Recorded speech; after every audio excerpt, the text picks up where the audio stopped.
اس کے برعکس ایک اور معجزہ نبی کریم صلی اللہ علیہ وسلم کا ہے کہ جو چاند کو انہوں نے ہاتھ سے، جی بالکل درست ہے. تو کیا اس سے اللہ تعالیٰ کا جو نظام تھا وہ قانون نہیں خدا بالکل کا دھرم نہیں ہوا، دھرم برم نہیں ہوا. اس کی وجہ یہ ہے، جسٹ ایک یہ طاقت ایک نبی کی انگلی یعنی کہ خدا. میری بات سن لیں آپ، یہ بھی تو دیکھیں کہ ہوا کیا تھا. جی قرآن کریم نے جب یہ فرمایا کہ نظر آپ نے اٹھائی، اقتربت الساعۃ وانشق القمر، یہ نہیں فرمایا کہ محمد رسول اللہ صلی اللہ علیہ وسلم نے انگلی اٹھائی اور انگلی کی طاقت سے چاند پھٹا ہے. جی جو قرآن نے کہا ہے اس تک رہیں. جی مولوی کی بات سر بھلا دیں تھوڑی دیر کے لیے. نہیں بات میری بات سن لیجیے. چلیں جو قرآن نے کہا ہے ابھی اس کی حد تک رہتے ہیں. ابھی مولوی کی کہانیوں کو چھوڑ دیں ایک طرف. قرآن کریم فرماتا ہے اقتربت الساعۃ وانشق القمر، کہ قیامت قریب آ گئی اور چاند دو ٹکڑے ہو گیا. جب یہ آیت نازل ہوئی ہے تو تب آپ نے چاند کی طرف انگلی اٹھائی ہے، نہ کہ انگلی اٹھانے کے بعد وہ چاند پھٹا ہے. ساری روایتیں یہی بات بیان کر رہی ہیں. آپ کو تو خیال بھی نہیں آ سکتا تھا کہ چاند پھٹا ہے. جب خدا کی طرف سے یہ الہام ہوا ہے، یہ علم پا کر آپ نے انگلی اٹھائی اور واقعتاً لوگوں نے چاند کو دو ٹکڑے ہوتے دیکھا.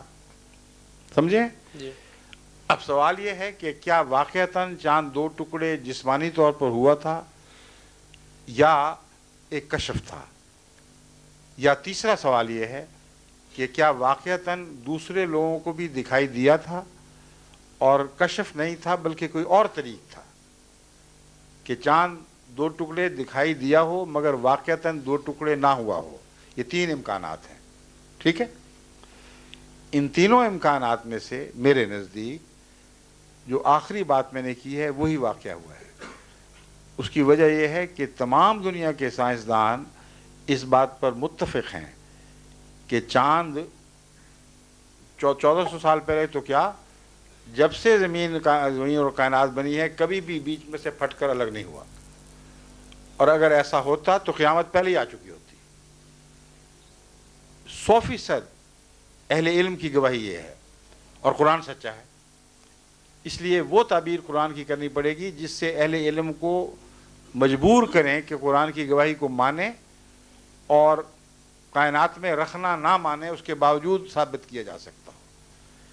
بس اس پہلو سے جو میں نے تحقیق کی ہے اس کی روح سے صورتحال یہ بنتی ہے کہ ایک تو حضرت مسیح علیہ السلام کی تحقیق کا خلاصہ یہ ہے کہ یہ جو واقعہ ہے یہ اہل عرب نے لازماً دیکھا ہے. اگر نہ دیکھا ہوتا تو اسی وقت قرآن کو چھوڑ کر اس کہہ دیتے کہ یہ دیکھو جھوٹ بولا اور کوئی واقعہ نہیں ہوا. بلکہ ہندوستان کے بادشاہوں اور راجوں نے بھی یہ واقعہ دیکھا اور اپنی اپنی تاریخ میں اس بات کو منضبط کیا ہے. بس چاند کے پھٹنے کو دیکھنا کسی ایک اکیلے عرب کے ساتھ، ایک ملک عرب کے ساتھ وابستہ نہیں، دوسرے ملکوں نے بھی اس کی تائید میں گواہی دی ہے. اور دو ہی ملک ہیں جن کی گواہی ہے، ایک عرب کی اور ایک ہندوستان کی. ٹھیک ہے؟ ان دو ملکوں سے ضرور تعلق ہے چاند کا، اور باقی جگہ دنیا میں کہیں گواہی نہیں ملتی. جو اہل علم اعتراض کرتے ہیں وہ یہ بھی کرتے ہیں کہ چاند نے اگر پھٹنا تھا تو کیا صرف عرب کو دکھائی دیا، صرف ہندوستان کو دکھائی دیا، باقی ساری دنیا کو کیوں دکھائی نہیں دیا؟ کیوں لوگوں نے ریکارڈ نہیں کیا یہ واقعہ؟ اور سائنس کی روح سے ویسے بھی ناممکن ہے. تو اب میں آپ کو دوسرا حل بتاتا ہوں.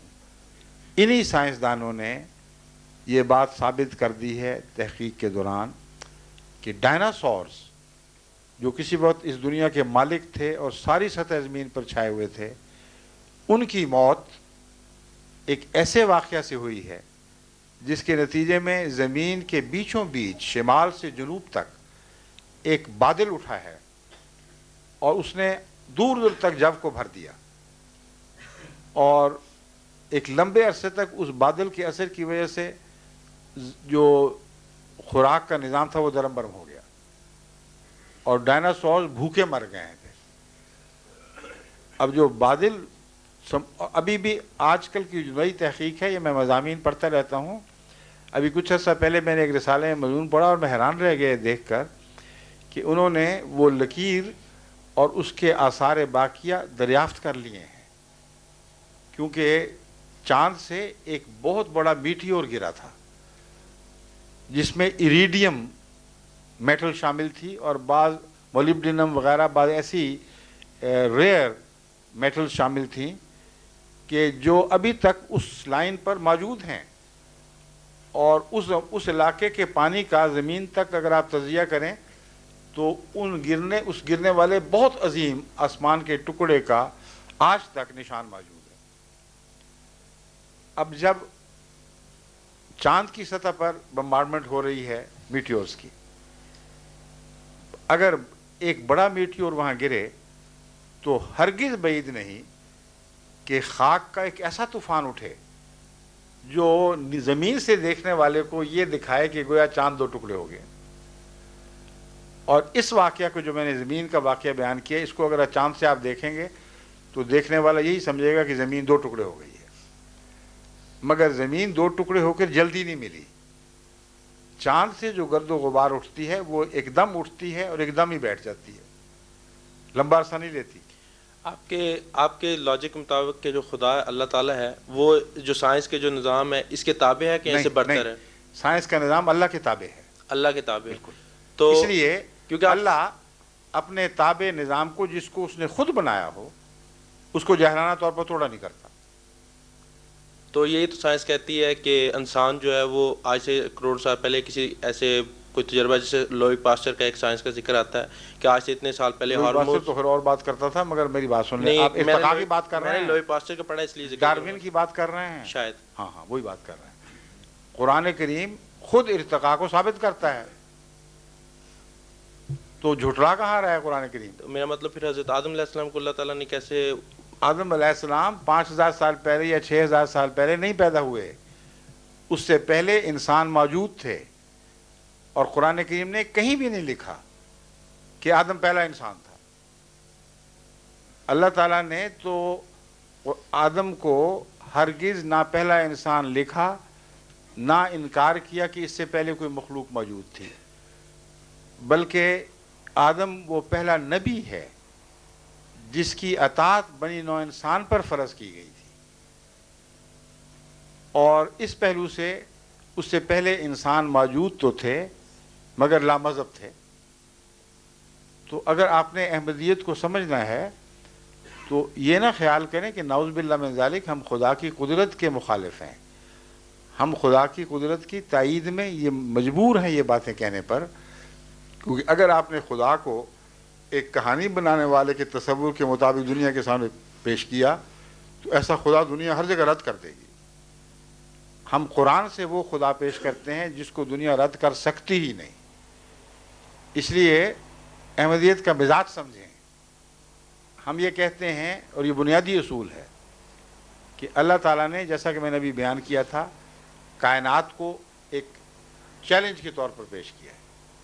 فرمایا میری کائنات میں جو قانون ہیں وہ اسی طرح چلے آ رہے ہیں جیسے تھے، اسی طرح چلتے رہیں گے، کوئی نہیں ہے جو ان کو تبدیل کر سکے، اور اس میں کوئی رخنا نہیں ہے۔ جب رخنا نہیں ہے تو جب قانون توڑیں گے تو رخنا پیدا ہوگا۔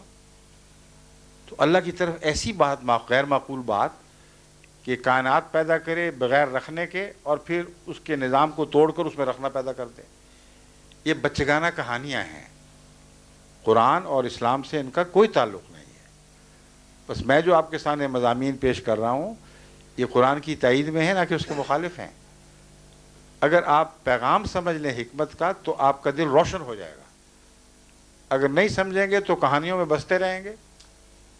جو عیسیٰ 2000 سال نہیں اترے وہ اگلے 2000 میں بھی نہیں اترنے۔ دنیا کہیں سے کہیں پہنچ گئی ہے، کیا رخ بدل گیا ہے حالات کا، اور ابھی اتر ہی نہیں رہے، اس لیے کہ چڑھے ہی نہیں۔ عام نبی تھے، نبیوں کے طور پر فوت ہوئے ہیں، صلیب پر نہیں فوت ہوئے، خدا نے اعجازی طور پر صلیب سے بچا لیا۔ تو یہ ہمارا عقیدہ ہے۔ اس نقطہ نگاہ سے آپ جماعت احمدیہ کے عقیدے اور اس کی تشریحات پر غور کریں گے تو مجھے یقین ہے کہ آپ کو تسلی ہوگی کہ ہم قرآن کے یا اسلام کے مخالف معنی نہیں کرتے، بلکہ قرآن اور اسلام کی تائید میں سائنس کی گواہیاں پیش کرتے ہیں۔ میں جو اب تک کر رہا ہوں یہی تو گواہی پیش کر رہا ہوں کہ وہ سائنسدان جو کہتے تھے یہ ممکن نہیں ہے، میں نے ان کی گواہی سے ثابت کر دیا کہ چاند پر میٹیورز کا گرنا ان کے نزدیک نہ صرف ممکن ہے بلکہ آئے دن ہوتا رہتا ہے، اور جب ہوتا ہے تو کچھ غبار ضرور اٹھتی ہے، وقتی طور پر چاند میں سپاٹس نظر آتے ہیں۔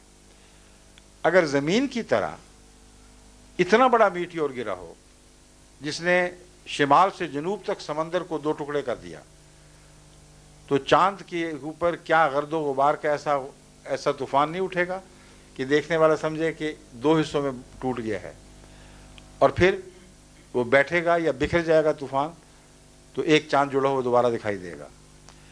لیکن اس بات کا ثبوت کہ یہ مانوی کلام ہے، لفظی نہیں ہے، یہ اسی آیت میں موجود ہے۔ یہ آخری بات میں آپ کو سمجھانی چاہتا ہوں۔ قرآن کریم فرماتا ہے اقترب الساعۃ وانشق القمر، ساعت قریب آ گئی، بالکل قریب آ گئی، اقترب، اور چاند پھٹ گیا۔ اب ساعت کا مطلب قیامت ہے کہ نہیں؟ ٹھیک ہے نا جی۔ مولوی جو لفظی ترجمے کے قائل اور اس پر اصرار کرتے ہیں، آپ ان سے پوچھئے تو صحیح کہ ساعت کا مطلب قیامت ہے کہ نہیں؟ کہیں گے ہاں۔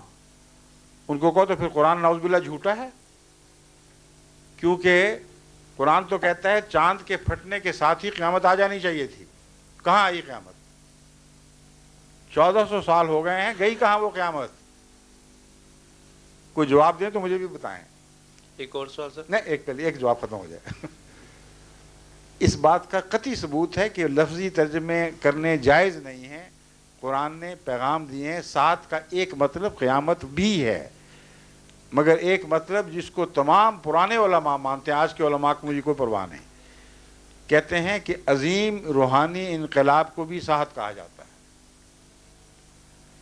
پس اقتربت الساعۃ سے مراد یہ تھی کہ چاند کا 2 ٹکڑے ہونا اس بات کی قطعی دلیل ہے کہ جو روحانی انقلاب تیرے ذریعے برپا ہونا تھا اس کا وقت آ پہنچا ہے۔ اور چاند کس کا نشان تھا؟ عرب کا۔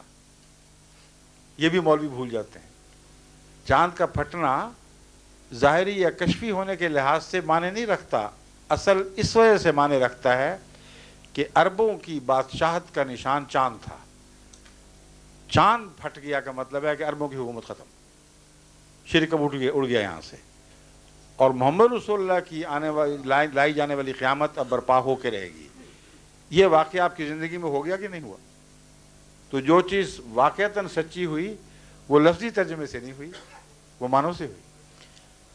میں سوال کر سکتا ہوں؟ جی فرمائیے۔ ایک سوال اور ہے کہ آپ کا اس جماعت میں کیا مقام ہے؟ مولوی ہیں، عالم ہیں، نبی ہیں؟ نہیں، میں تو بیچارہ مولوی کہاں سے ہو گیا؟ اللہ معافی دے مجھے۔ میں نبی بھی نہیں ہوں، نعوذ باللہ، میں نبیوں کا خادم بھی ہوں، تو بڑا انعام ہے اللہ کا۔ لیکن میں خلیفہ ہوں حضرت مسیح موعود علیہ السلام کا۔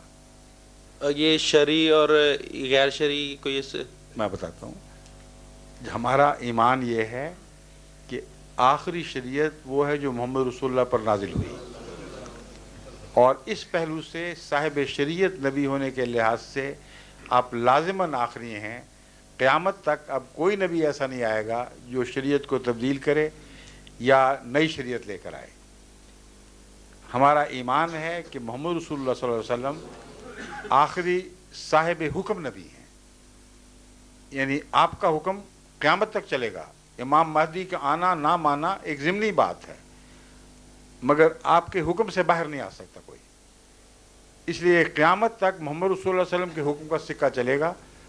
اس لیے قرآن آخری ان معنوں میں اور محمد رسول اللہ آخری ان معنوں میں، مگر وہ امام جس کی آپ نے خود پیشگوئی فرمائی ہے وہ آپ کے آخری ہونے کے باوجود آئے گا، کیونکہ آپ آخری ہیں مگر سچے بھی تو ہیں نا، اس لیے آپ سے بہتر آخری ہونے کا معنی کوئی نہیں سمجھ سکتا۔ آپ نے جہاں آخری ہونا فرمایا وہاں یہ بھی فرمایا کہ امام مہدی آئے گا، تو ثابت ہوا کہ امام مہدی کا آنا محمد رسول اللہ کے آخری ہونے کے مخالف نہیں۔ آپ نے یہ بھی فرمایا کہ مسیح نازل ہوگا، ثابت ہوا کہ مسیح کا نزول آپ کے آخری ہونے کے منافی نہیں۔ تو بین ہی یہی ہمارا عقیدہ ہے، اور جہاں تک میرا مرتبہ جماعت احمدیہ میں ہے یہ بھی بین ہی حضرت اقدس محمد رسول اللہ صلی اللہ علیہ وسلم کی پیشگوئی کے عین مطابق ہے۔ آپ نے ایک موقع پر فرمایا کہ رفتہ رفتہ خلافت اٹھ جائے گی، خلافت راشدہ باقی نہیں رہے گی، پھر بادشاہت آ جائے گی، ملوکیت کا دور ہوگا، پھر ظالم مالک بادشاہ آ جائیں گے، اور ایک لمبے عرصے تک ان ظالم بادشاہوں کا دور چلے گا۔ پھر اس کے بعد فرمایا کہ ایک انقلاب آئے گا، ثم تکون خلافت علی منہاج النبوہ۔ تکون خلافتن ہے یا تکون خلافتن ہے؟ اس میں جو کانا ہے وہ تامہ ہے یا ناقص ہے؟ جی خلافتن چاہیے نا، وہی میں نے پڑھا۔ ثم تکون خلافتن علی منہاج النبوہ، یعنی جب یہ ملوکیت کا دور بھی ختم ہوگا، ظالم بادشاہ بھی آ کے گزر جائیں گے، آخر پر پھر جا کر خدا تعالیٰ دوبارہ خلافت کو قائم فرمائے گا۔ بس ہم اس مضمون کو امام مہدی کی پیشگوئی سے ملا کر پڑھتے ہیں۔ کوئی خلافت قائم ہو ہی نہیں سکتی جب تک کہ اللہ تعالیٰ کی طرف سے کوئی نبی نہ آئے، اور اگر وہ امتی نبی ہے تو امتی نبی کی خلافت ہوگی۔ یہ ایک قطعی لازمی نتیجہ نکلتا ہے۔ بس ہمارے نزدیک حضرت امام مہدی کوئی نئی شریعت لے کر آنے والے نہیں تھے، آزاد نبی نہیں تھے، مگر امتی نبی تھے۔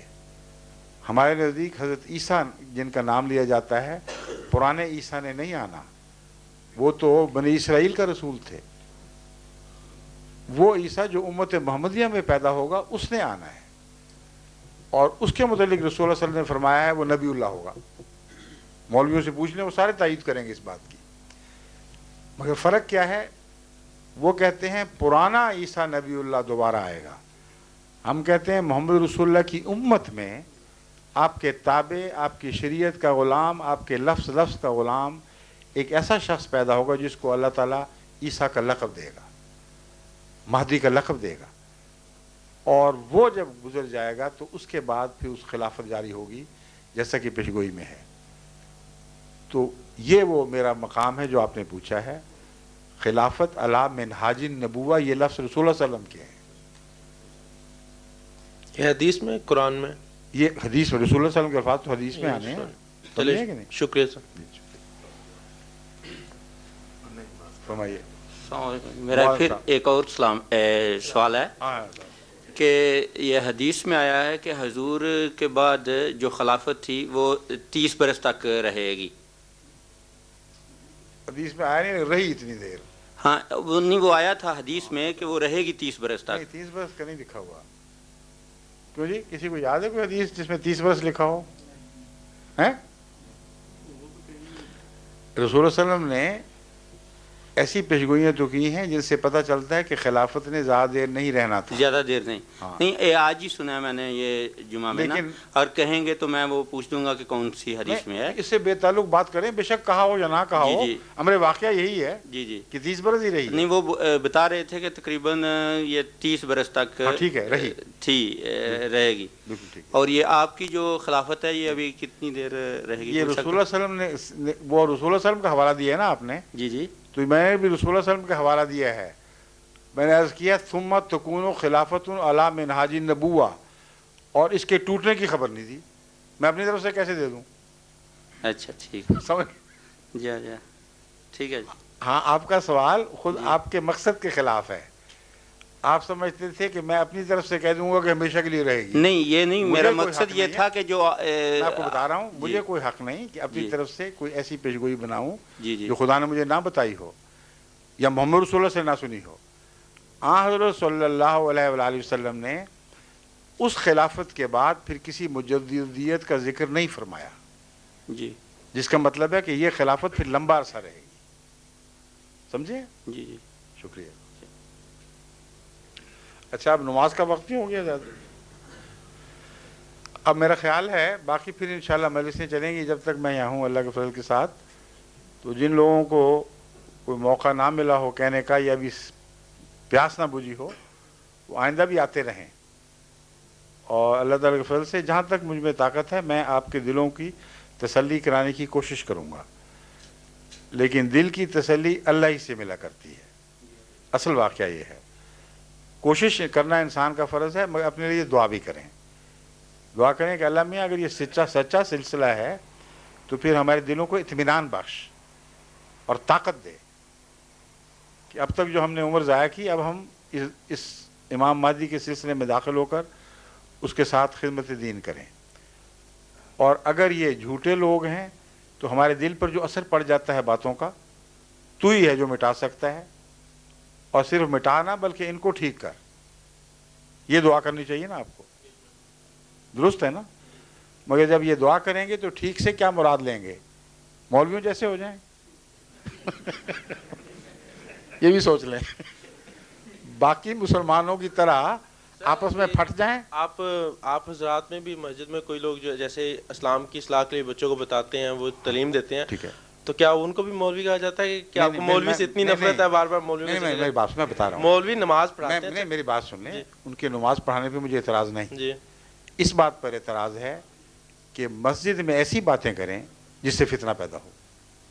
آپ ان حضرات، ان مولویوں کو کہیں جو ایسے کرتے ہیں. ایسے مولوی مجھے وہ مولوی دکھائیں جو ایسا نہیں کرتے. میرا خیال دیکھیں یہاں بھی مسجدیں ہیں، انگلستان میں بھی، دنیا میں ہر جگہ مسجدیں ہیں. ہر مسجد سے جو آوازیں اٹھتی ہیں وہ صرف خدا کی عبادت کے لیے بلاتے ہیں. جب بلاتے ہیں تو آپس میں ایک دوسرے سے لڑتے ہیں، ایک دوسرے کے خلاف باتیں کرتے ہیں. لیکن میں جن مولوی صاحب سے پڑھا انہوں نے بڑی اچھی وہ بڑے نیک آدمی ہیں. پھر میں آپ کے پاس آیا ہوں، میرے دل میں آپ کے بارے میں کوئی تصور نہیں ہے. میری بات سن لیجئے. اگر جن مولوی سے آپ نے پڑھا ہے اگر وہ ایسی باتیں نہیں کرتے تو میرا بھی ان کو سلام پہنچائیں. Thank you. اس لیے آپ میرے دل میں میری بات سنیں، میں کیوں کہہ رہا ہوں مولوی، اس لیے کہ رسول اللہ علیہ وسلم کی بات ہے. مجھ پہ غصہ نہیں آپ کر سکتے. اگر طاقت اور مجال ہے تو رسول اللہ پر غصہ کر کے دکھائیں. ہاں میں بتا رہا ہوں، میں جو باتیں کر رہا ہوں سند رسول اللہ صلی اللہ علیہ وسلم سے لے رہا ہوں. حضرت صلی اللہ علیہ وسلم فرماتے ہیں کہ سیاتی علی الناس زمان لا یبقى من الاسلام الا اسمہ ولا یبقى من القرآن الا رسمہ.